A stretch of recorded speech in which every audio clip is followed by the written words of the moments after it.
PTI को अपने लोगों को अब मुतमईन करना चाहिए। देखिए, जो सोशल मीडिया के ऊपर आवाज उठ रही है कि 2 महीने का टाइम क्यों दिया, तो 4 दिन तो गुजर गए, बाकी भी गुजर जाएंगे। दिन जितने भी हो ना वो गुजर जाते हैं।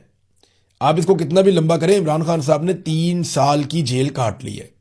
ये 2 महीने भी एक दिन गुजर जाएंगे। लोगों को क्लैरिटी होनी चाहिए कि 2 महीने के बाद 27 सितंबर को एक्चुअली सुहेल अफरीदी करने क्या जा रहे हैं। क्या वो एक बहुत बड़ा लॉन्ग मार्च लेकर इस्लामाबाद की तरफ मार्च करेंगे, या वो खैबर पख्तूनख्वा को बंद करेंगे, या वो बड़े पैमाने पर स्ट्रीट मूवमेंट के नतीजे में मुल्क को लॉकडाउन करेंगे, या वो इस्लामाबाद की तरफ एक इस किस्म का जुलूस लेकर जाएंगे जैसा पहले नहीं गया। देखिए, अगर तो ये गाड़ियों में जाएंगे तो वो गाड़ियां तोड़ देंगे, वो पहले की तरह होगा। जो आइडियल सिचुएशन है वो तो ये है कि 5-10 लाख लोग इकट्ठे हों और पैदल चल पड़े, यानी स्वाबी तक जाएं, स्वाबी पे जाके रुकें, वहां जाके हुकूमत को वार्निंग दें, स्वाबी पे ये बहुत बड़ी एक टेंट सिटी बनाएं, वहां पे जो है वो वॉशरूम्स वगैरह लगाएं और लोगों को फैसिलिटेट करें, और फिर गवर्नमेंट को वार्निंग दें, टाइम दें, 2 दिन 4 दिन 5 दिन कि हमारे मुतालबात माने जाएं। अगर वो ना माने तो फिर पैदल आगे बढ़े। जब स्वाबी से आगे आप पैदल बढ़ते हैं ना, तो फिर आपको कई दिन लग जाते हैं इस्लामाबाद जाने में। और याद रखिएगा, अगर आप पैदल आगे बढ़ते हैं और आपके पास सिर्फ ट्रैक्टर ट्रालियां हैं जिनके ऊपर आपका खाना आ रहा है पक पक के, फिर तो आपको मसला ही कोई नहीं है, लोगों को खाना खिलाएं, आगे आहिस्ता आहिस्ता आगे बढ़ते जाएं।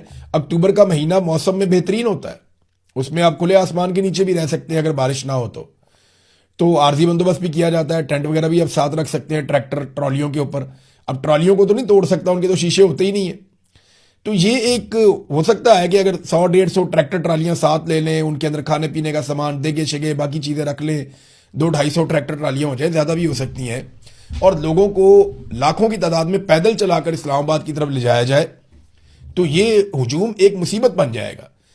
गाड़ियों पे, मोटरसाइकिलों पे आप एक दिन में पहुंचने की कोशिश करते हैं तो वो एक दिन में शो खत्म हो जाता है। हुकूमत को भी पता होता है पूरी फोर्स को एक दिन में इस्तेमाल करो, लेकिन इस्लामाबाद ही अगर आप 2 हफ्ते में पहुंचते हैं और स्लो स्लो जाते हैं, रास्ते में आप बैठ जाते हैं, फिर आहिस्ता आहिस्ता आप आगे बढ़ते हैं, तो ये बहुत बड़ी मुसीबत बन जाएगी, बहुत बड़ी मुसीबत बन जाएगी पाकिस्तान की फेडरल गवर्नमेंट के लिए।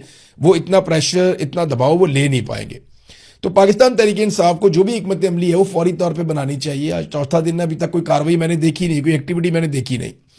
और तैयारियां अगर करनी है तो तेज करनी पड़ेगी। जगह जगह जलसे करें, जगह जगह कॉर्नर मीटिंग्स करें, बहुत सारी कमेटियां बनाएं, जो नौजवानों की मेंबरशिप है उन्हें तेज करें। जिन नौजवानों को जिम्मेदारियां देनी है उनको बताएं कि जनाब आपकी ये रिस्पॉन्सिबिलिटी है, आपकी ये रिस्पॉन्सिबिलिटी है, आपने यहां ड्यूटी करनी है, आपने यहां ड्यूटी करनी है।